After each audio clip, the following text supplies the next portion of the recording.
নবস ও শয়তানের বন্ধুত্ব।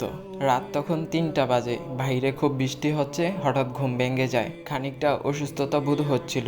ঘড়িতে তাকিয়ে দেখি ৩টা বাজছে। ভাবলাম তাহাজ্জুদের নামাজটা পড়ে নেই, যেহেতু উঠে পড়েছি। কিন্তু তখনই খেয়াল করলাম কেউ একজন আমার মাথায় হাত বুলিয়ে দিচ্ছে, আর তার পাশে আরেকজন বসে আছে আর শিখিয়ে দিচ্ছে, বলো তুমি সুস্থ নেই, ঘুমিয়ে পড়ো, কাল থেকে নামাজ পড়বে। ফজরের আরো 1 ঘন্টা আছে, এই 1 ঘন্টা তুমি ঘুমিয়ে নাও, আমি তোমার মাথায় হাত বুলিয়ে দিচ্ছি, আরামে ঘুমাও তুমি। খানিকটা অবাক হয়ে উঠে পড়লাম। দুজনে একে অন্যের হাত ধরে বসে আছে, একজন দেখতে হুবহু আমার মতো আর অন্যজনের চেহারা ভয়ানক। আমি জিজ্ঞাসা করলাম, তোমরা কারা, আর তোমাকে দেখতে আমার মতো লাগছে কেন? এমন উত্তর দিল যা শোনার জন্য আমি মোটেও প্রস্তুত ছিলাম না।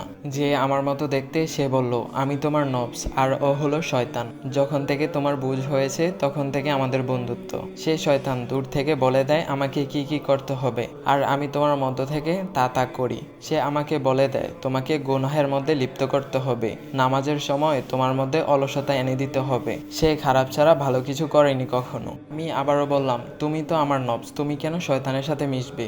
নবস তখন বলল, তুমি যত খারাপ কাজ করবে, গুনাহ করবে, আস্তে আস্তে আমি শয়তানের আয়ত্তে চলে যাব। আমি যা শিখিয়ে দিব তুমি যদি তা না করো, তাহলে আমার আর শয়তানের বন্ধুত্ব নষ্ট হয়ে যাবে এবং আমি তোমার আয়ত্তে চলে আসব। আমি জিজ্ঞাসা করলাম, এখন আমাকে কি করতে হবে তোমাকে শয়তানের আয়ত্ত থেকে মুক্তি করতে?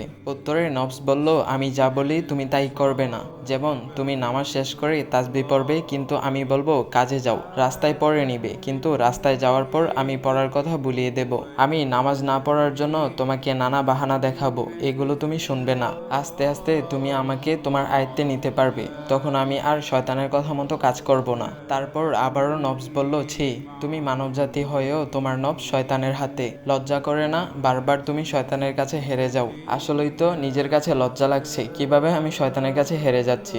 আপনাদের কি লজ্জা লাগছে না এগুলো জানার পর? মহান আল্লাহ পাক আমাদের সবাইকে শয়তানের হাত থেকে রক্ষা করুক, সবাই বলি আমিন। তো গাইস, এই ভিডিওটা শেয়ার করে দিও। আর যারা আমার ওল্ড ফলোয়ার, যারা এই ভিডিওটা দেখে আমাকে ফলো দিছো, তোমাদের কাছে একটা রিকোয়েস্ট করি, জানি তোমাদের কষ্ট হবে, তারপরে রিকোয়েস্ট করতেছি।